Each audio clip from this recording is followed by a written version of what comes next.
But I think that what we're all actually being called to have is a love where we're truly being seen for who we are, and we are also able to see our partners for who they really are, right? And it's deeper than that.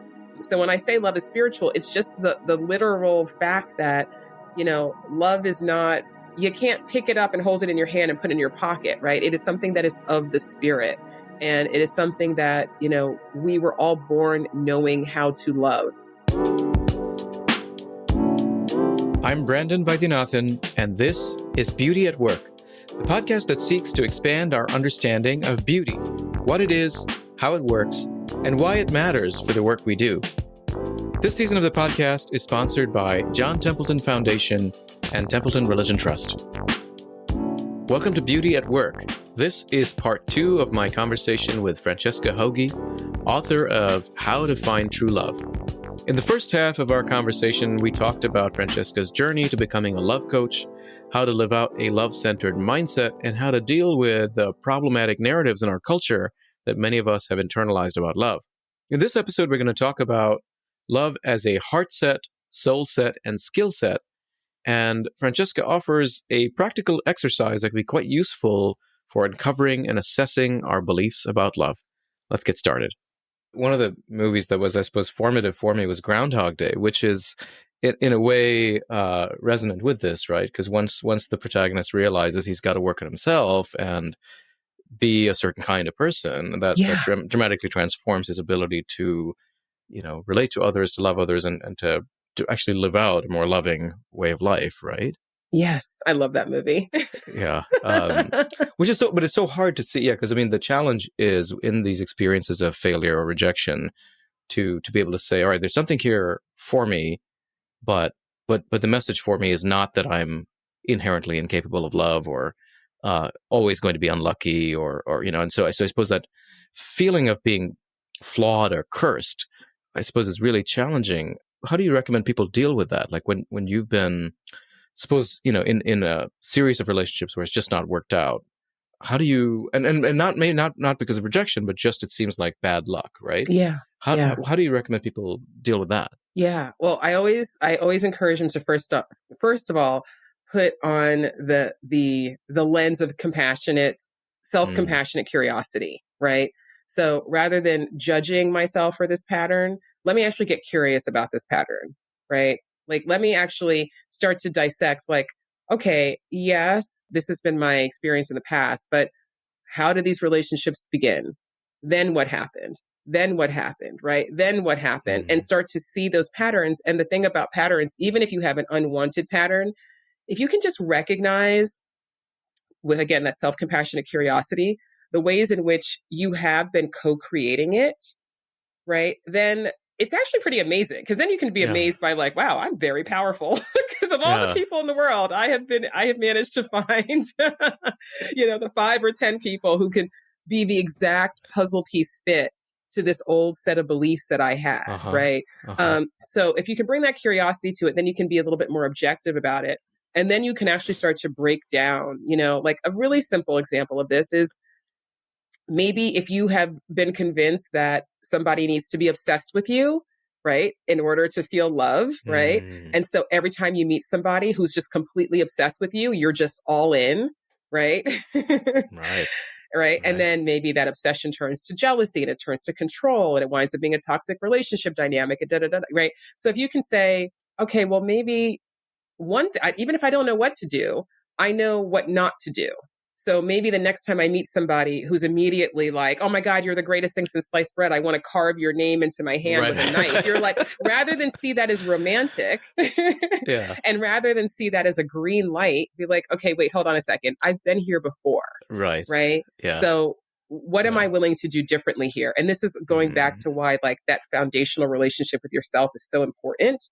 So you can, like, you can actually, it encourages you to have more agency in those decisions, right? And even recognizing, like, but I might be really attracted to this, and they're so cute, and they think I'm the greatest thing ever, right? So you're having that compassion, but you're also understanding, well, if this person is really right for me, then I don't have to dive in head first day one, right? I can take my time, and I can see are their feelings genuine? Is there consistency here? Is there, so it's just really kind of like being a bit of a detective, right? For your Yeah. own romantic choices. Once you start to do that, then you see like, oh, these things that seem to just happen, they didn't just happen. Like, Yeah. like I Yeah. actually I was half of the equation. And now that I see, I don't want that formula anymore. Right. Yeah, you provide, I think, as a litmus test, the question of, is this in my highest good, right? Like the decisions we're making have to be aligned not with how I'm feeling right now, or would make me feel really good, but thinking of maybe our best self or our highest self, right? And whose interests are we advancing, right? Is it of my impulsive self right now, or kind of a deeper or higher self, right?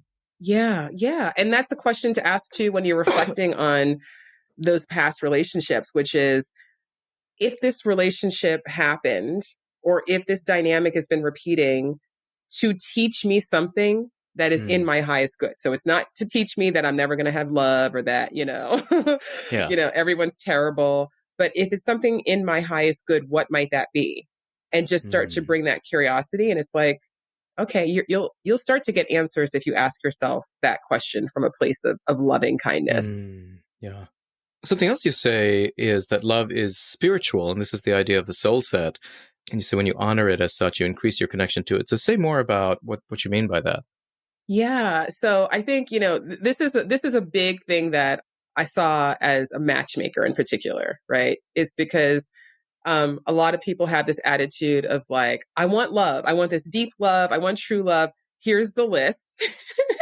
Find me somebody that like, checks all these boxes, and then that's love. And it's like, This idea of standards, right? You've got people have standards of what they're looking for, and their traits of people, right? They're traits. It's things you can see on paper. It's things you can like look at somebody and know, okay, box. What is that? 6'5", finance, blue eyes. Yeah, exactly. And so, and by the way, like, everybody gets to decide for themselves what they want, right? Like, and some people, all they care about is checking boxes. And if that's what you want, that's the standard that you have for yourself and your relationships. Like, I don't judge it, but I think that what we're all actually being called to have is a love where we're truly being seen for who we are, and we are also able to see our partners for who they really are, right? And it's deeper than that. So when I say love is spiritual, it's just the literal fact that, love is not, you can't pick it up and hold it in your hand and put it in your pocket, right? It is something that is of the spirit. And it is something that, we were all born knowing how to love. We were all born knowing what love felt like, and what love feels like. And so even if we don't have language for it, even going back to that newborn baby, right?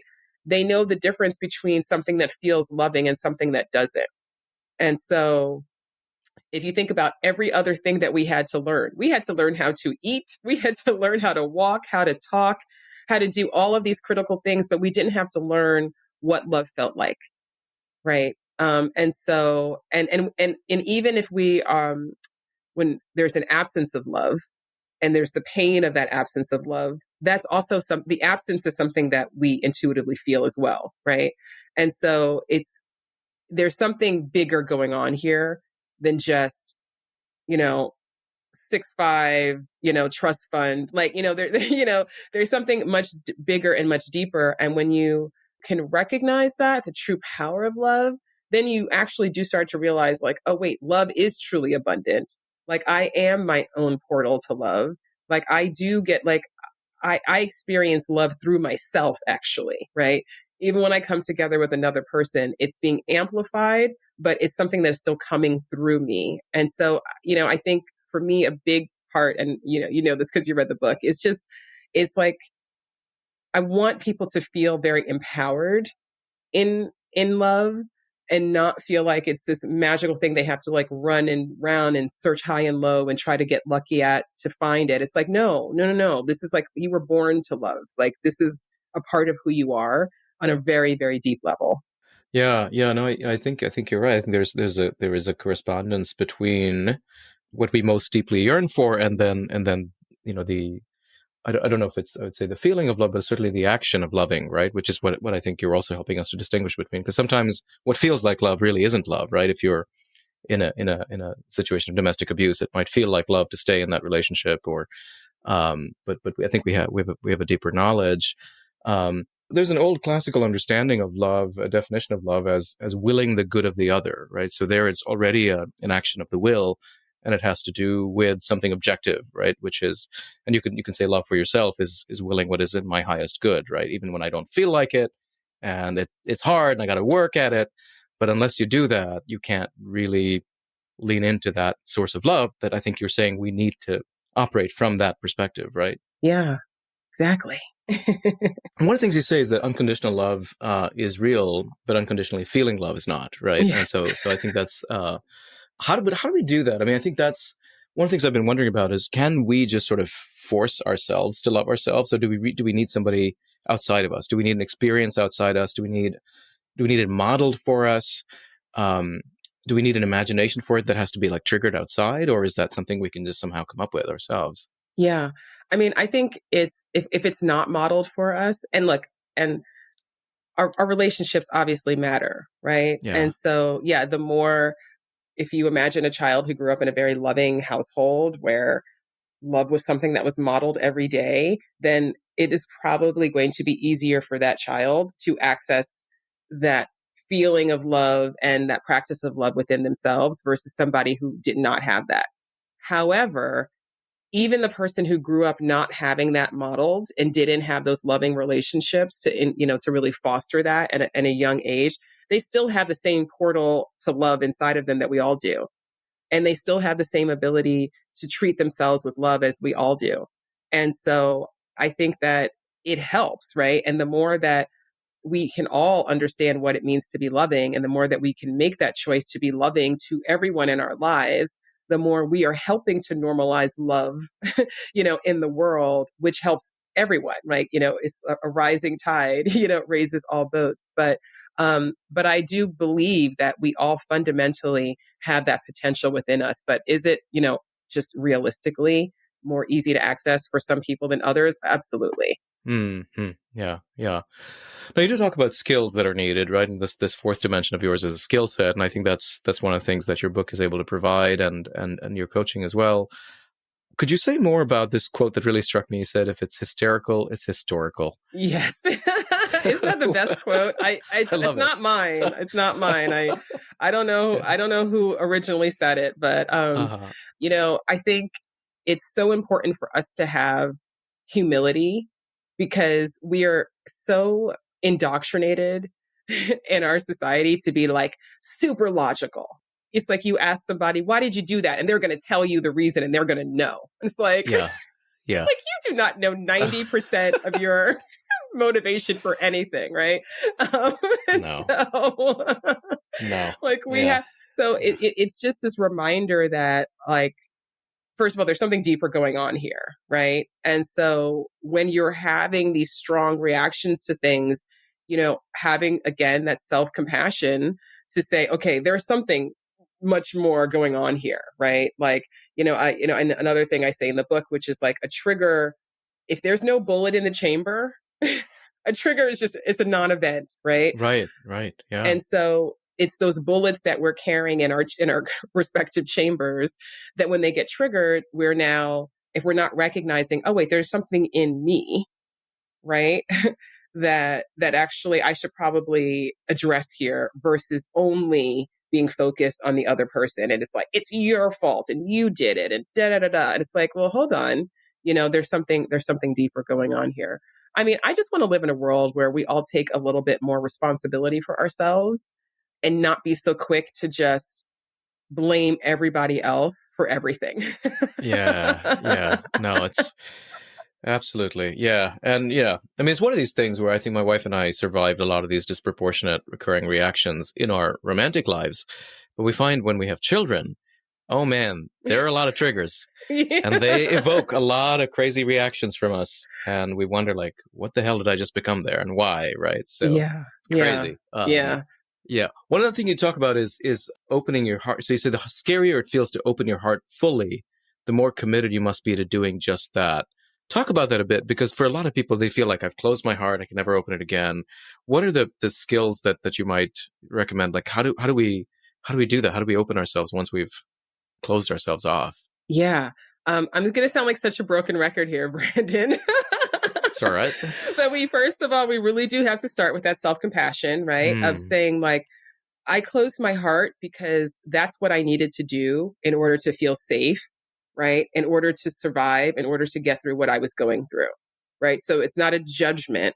It's actually, and another thing I talk about in a different part of the book, which is just like, I think we need to give our former selves credit for, even if we're like, I've reached the limit of the usefulness of this closed heart, say, right?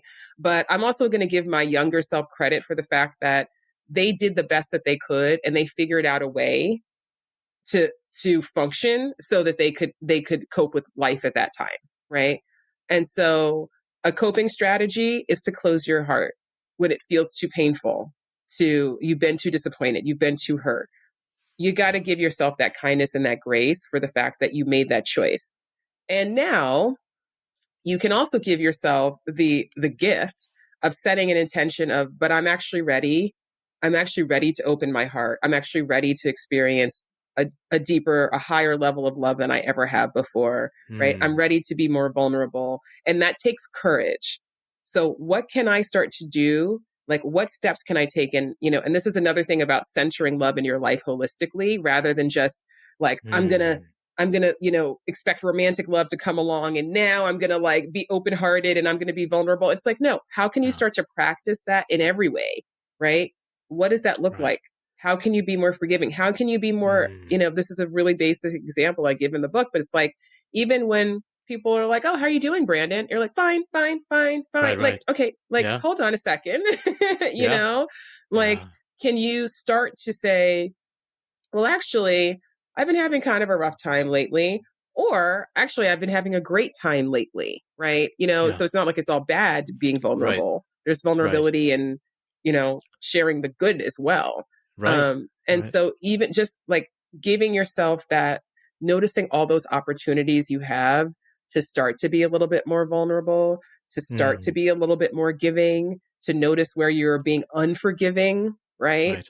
And starting to challenge yourself, like, am I willing to forgive? Am I willing to release this? Like, just, it's like those baby steps, they matter so much, because into those little, cracks of possibility, like so much can come through, Yeah, no, absolutely. Yeah, and it seems like having a good, I mean, your role as a coach would be really important, but also having good friendships would be really critical to help people cultivate that kind of self-compassion and doing this sort of work, right? Very helpful. Yeah, it's very helpful. You have some dating archetypes that you propose in this chapter, and could you tell us a little bit about these four types: the avoider, the looper, the surfer, and the sailor, and how doing this work of figuring out our archetype could be helpful. Yeah. So I came up with these archetypes because, dating is not one size fits all. And which is one of the reasons why very general dating advice typically is not that helpful, because not everybody is in the same place on their journey. Right. And as I mentioned, I was somebody who started out very remedial and I had to like figure out, all these kind of steps along the way. And I think that's, if I hadn't kind of been through all of these phases myself, I don't know that I would have been able to recognize them as well in other people. But essentially, so another concept I talk about in the book is this idea of love confidence. And love confidence is how much we believe that we can handle love. We can handle finding it. We can handle keeping it. We can handle, just all aspects of love, right? And so the archetypes are kind of, or not kind of, the archetypes are sort of mapped on this on this spectrum, right? Of like lower to higher love confidence, essentially. So at the lower end, and by the way, I also always like to say, they're not your destiny. Right. And not everybody has to go through every phase. And but it's just understanding where you are. So you can give yourself the gift of focusing on the right thing. So we start with the avoider, and I used to be an avoider. So I understand, right? And avoiders, they avoid dating. They avoid talking about dating. I would be shocked by how often, especially when I was matchmaking, because when we would start working with a client, we would get feedback from people in their lives who were close to them. And so, these are people who the client has said, yes, you can contact Brandon, right? He's my best friend, right? And I would talk to Brandon and I'd be like, oh yeah. So, Tim, he's hired me and and he's like, yeah, I had no idea, you know, and you're like, wow, yeah, I had no idea he cared about being in a relationship at all. So common. So common. I mean, I just thought he was so like busy with like work and, traveling. And I just thought this was the furthest thing from his mind. Like, I'm really glad he's working with you, but I had no idea. I can't tell you how many times I've heard that, which is fascinating, right? Yeah. We don't know each other very well. But this is the thing. It's like avoiders tend to really they just leave it off the table. And, they do throw themselves into a lot of other things. They do stay really busy. They can be incredibly social. They can be that person who does everything for everyone else. They show up at everybody else's thing. They're like the whole package. But when it comes to romantic love, it's something that they have just completely set aside despite actually having a desire for that partnership. If someone comes to me and they're in that avoider phase and they're like, okay, I want to like meet my, my true love tomorrow. It's like, well, okay, well, first of all, it's not that can't happen, but what would set you up for more success is to start opening yourself up more, right? Actually start going on dates, actually start, being willing to share with people who are close to in your life that you are ready, to have romantic partnerships, like actually recognize like, okay, well, what are all of these fears and beliefs that are holding me back?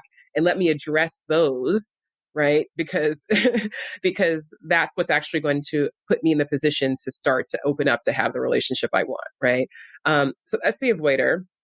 And then we have the loopers. And loopers are people who date and they date a lot, but their love lives are like Groundhog Day, right? So loopers, so they have that courage of like putting themselves out there, but their efforts are just not connecting. And I've worked with many loopers who have just, they've probably gone on 100 dates, hundreds of dates. Like, it's not like, it's the opposite of not dating. It's like dating everybody and, and really wanting to have a partnership, but just, they can't get past, these first few dates or through this pattern that just keeps on repeating over and over again.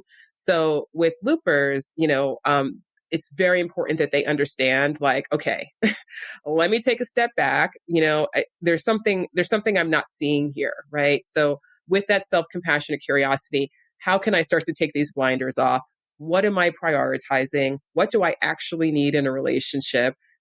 What skill do I need to develop at actually showing up differently in dating, choosing different types of partners?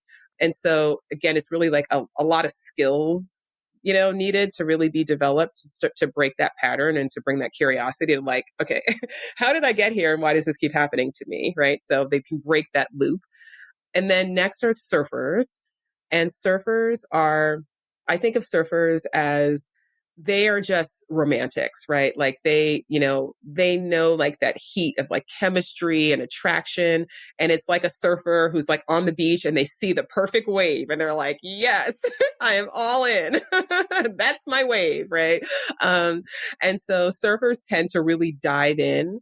And sometimes surfers can get lucky in that sense of like, yeah, that really was a great wave for you. Right. But oftentimes they can find themselves like, oh my God, it's the high is high and then the low is low. And so a lot of surfers have this kind of pattern where they have these relationships that are really passionate and really intense. And then it all comes crashing down. And then they need to like take time to recover. And then they go back into it and it's the same pattern over and over again. And so with surfers, my advice to them is always to really slow things down, right? Like stop equating that instant chemistry with long-term compatibility, because as you have already demonstrated to yourself, it is a very unreliable indicator, right, of that long-term compatibility. So how can you get more clear? I mean, it's always for everybody. How can you get more clear, right? Before you're now jumping out into the world and expecting everything to magically work out with another person. And then last but not least are sailors. And sailors they are the captains of their romantic ship, right? And sailors are the kind of people who I used to, especially back in my avoider days, I'd be like, how do they do this? Like, there's just some people who are like, I'm ready for a relationship. And then bam, they're in a relationship. And it's like, how did you do that? Some people call sailors serial monogamists or, like relationship people. And sailors are very good at doing relationships and, finding those committed partners and getting into those long-term relationships. However, it doesn't mean that they're always the right relationships. So some sailors still need to say, okay, I've been in relationships since I was 16 years old, but now I'm actually ready for not just to be in a relationship, but I want to be in a better relationship. I want to be in the right relationship. And so again, there's that clarity that they need of like, okay, well, what serves me in my pattern? And, what do I want? What is most important to me? And how can I start to not just choose the next partner who shows up because that's kind of what I've normally done, but be a bit more discerning about, who's going to be a long-term match. Mm-hmm. Mm-hmm. Yeah, no, very helpful. Yeah. One of the challenges, I suppose, is when people are looking for commitment and have a hard time finding it, right? And so I hear a lot from friends of mine who are, women in their 40s who are like, there are no men who are mature enough to make commitments anymore. And I hear this a lot. Yeah. And I wonder if you found... Me too. So, I mean, do you think there's a dearth of sort of men? I mean, is there something about our culture that makes this hard for men to make commitments, or is this just kind of, bad luck? Or yeah. I mean, I do think culturally we don't do men any favors in terms of how to be committed long-term partners because number one, starting with the fact that, by the time boys are 5, it's like, be a man and don't cry and suck it up, right? So there's just, first of all, a challenge that a lot of men do have with even accessing deeper emotions because they've never really had that permission. And so there is a lot of suppression and a lot of, that can become very toxic and, and show up in a lot of dysfunctional ways. However, I do think that is improving. And I do see that, men are becoming more aware and as our culture is shifting a bit. But I think usually when people are saying that, look, the way that I feel is that no matter what your demographic is, there are people in this world that you can be in a great relationship with. When women say that to me, and they say it to me all the time, it's like, if you're looking to say like, I need to see, 100 like really eligible, really like relationship minded guys in my life in order for me to believe that's possible. Like that's not the right way to go about it. Right. And because then you're going to get into a numbers game, and then you are going to get into, and just really, how about instead putting on the perspective of, okay, even if I don't see a huge number of men who I see myself with, there are men out there who I know that I can be with, right? Or people, because for, people who are listening, right? There are people out there that I know that I can be with. So rather than focus on, I don't see that many options, how can I actually just start to not worry about how many options I see, but just starting to believe that I can actually have the love that I want? And then how does that make me show up in the world? And when I do meet somebody who maybe isn't, the type of partner I'm seeking, rather than be like, oh my God, that means there's no one, just be like, well, this person isn't for me and I can move on. And I'm telling you, I see this all the time. I see this, the people who can like let go of that story and just be more focused on themselves and become more determined to just focus on their own journey. And just know that every person that they say no to who isn't right for them is getting them closer to one who is. And I'm not just saying there is only one. I think there's more than one for everyone. Those people, they meet amazing people. And the people who are just always stuck in that, there's, all men are trash, or nobody wants relationships anymore, or that, like, there's so much power in that narrative and in giving that your energy and your attention. And so really shifting that narrative and not doing that is an important step. Yeah, thank you. What is one exercise perhaps you might leave our listeners and viewers with that you found really helpful for your clients in perhaps unlocking something for them? Yeah. Well, I think, one of my favorite exercises that I love to give people is the love beliefs exercise. So it is because regardless of where you are on your love journey, we all have beliefs about love, right? And so the exercise is to write down at least 20 things. I know that sounds like a lot, but push yourself to go to at least 20, because sometimes people, it's like answer like 19. That's like, oh my God, like that's like a breakthrough for them. um, so you've got to like push yourself to go further than you think that you can. But write down at least 20 things that you believe to be true about love. Mm. And this is everything from how it happens, who gets to have it, you know, who's out there for me. There's no one out there for me, like all of those things. And when you look at those things, because as humans, we all want to be right about what we believe more than we want to be happy. And we have an amazing subconscious genius that gives us like this superpower of just this confirmation bias of just finding the people who are going to validate that belief. It's amazing. Okay. Yeah. Yeah. It's truly Absolutely. amazing. Gosh. Yeah. So you write down all those 20 things. And then for each of them, you ask yourself a few questions. So the first question is this true? And whether it's yes or no doesn't matter. Just literally, is this true? Because sometimes people will be like, okay, fine, that's not true. But other times, because some of your beliefs also might be like, everyone I'm attracted to is a cheater. Maybe that's true. Because maybe every person that you've been attracted to has been a cheater, right? So this is not a spiritual override. Just answer, Yeah. is it true? Yeah. But also there'll be things on there that you're like, okay, fine, maybe that's not true. And then the second question is a really important question, which is, do I want this to be true? Okay. And if the answer is yes, I'm good with this belief, because some of the things you believe might be very positive and you're good with them, then that's great. But if you don't want it to be true, then the next question is, am I willing to consider the possibility that it's not, or it won't always be? And if you're willing to consider that possibility, then you can start to bring that self-compassionate curiosity to, well, then what else might be true?